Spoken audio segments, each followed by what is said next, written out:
Hey everybody, today I'm going to try to talk about pressure and empathy, or for any of those of you out there that, like myself, consider themselves to be empaths.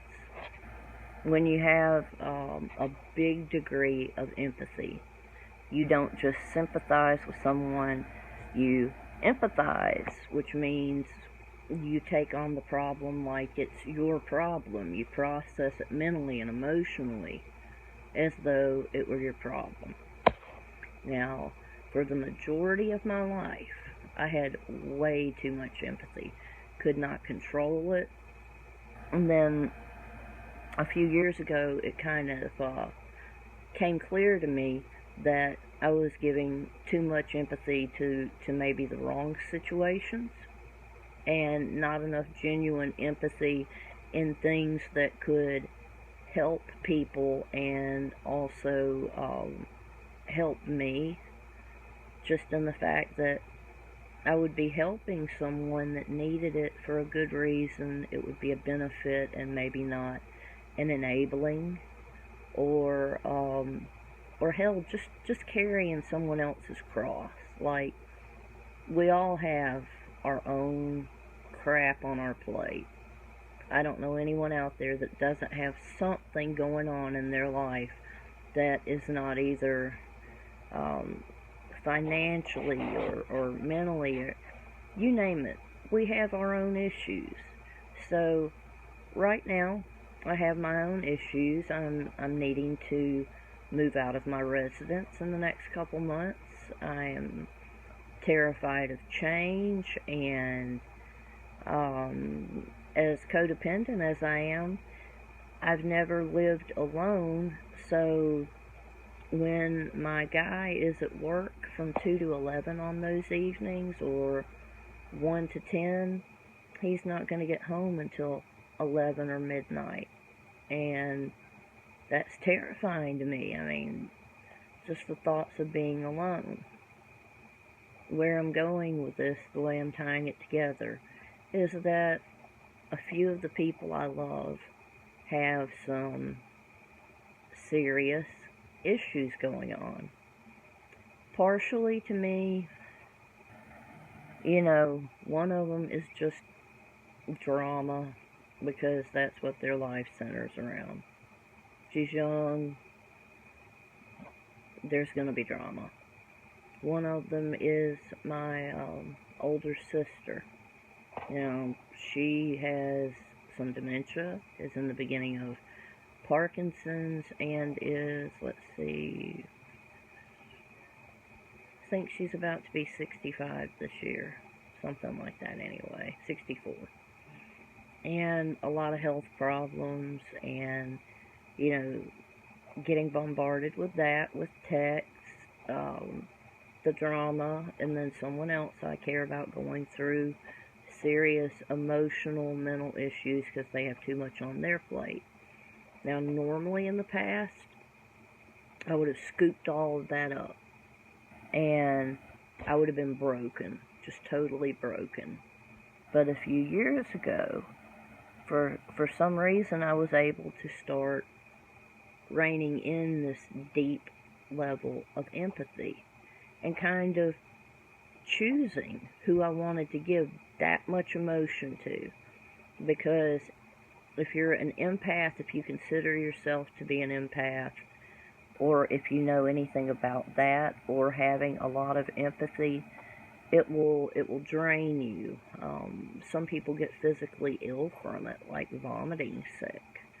But for me, it will just drain my battery, my internal battery. And I'll end up taking one of those 12-hour, 16-hour naps. It could last a couple days.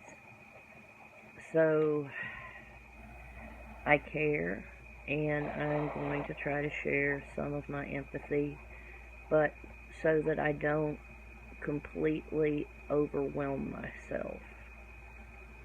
Let the thoughts and their problems dominate my waking moments. I'm not letting it in there subconsciously. I'm making a conscious effort today to block that shit out. I've done what I can to help. If I can physically do something to help, let me know and I will do the best I can. But sometimes you have to preserve yourself. You have to put yourself first. Even if you love people so much, sometimes the amount that we have on our own plate is more than we can handle. So you have to choose whether or not you want to try to work on your plate, or if you want to carry someone else's problems that you can't really do anything with, and maybe either avoid what's on your plate or distract yourself from what's on your plate, or go ahead and deal with what's on your plate, even if it's only a little bit at a time. So I know this was kind of rambling. I hope you guys got something out of this. You don't have to give away all your empathy. You have to take care of you. It's so cliche that if you don't take care of yourself, if you don't love yourself, how can you love others? How can you care for others? But to a degree it is true. If we are not able to love and care for ourselves adequately, then how much help are we really to the people we're trying to help? They're getting a partial piece of us, and maybe not even the reasonable part of us. And who wants to lead someone they love in a bad direction with no malice and a good heart, and oops, I just helped you fuck up something that was major in your life to you at the moment. I think I'm going to wrap it up with that, now that I've dropped the F-bomb. Okay, last few things. Love yourself. I don't care what you look like. I don't care if you have a diagnosis or if you have a million diagnoses. You're human. You're beautiful. You're good enough. Love yourself. Be more gentle and kind with yourself. Try to not let the pain of the people you love going through things break you.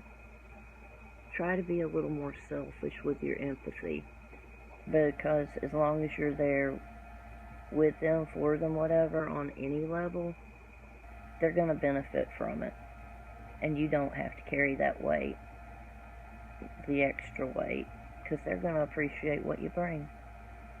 I hope you guys have a good day. I hope you can make sense of what I said. I don't know if it was broken or not, but I really hope I got my point across. I love you guys. I'm insecure, so I'm going to keep hiding under Eeyore. But you have lots of love coming from light and love. So, as always, smooches and deuces.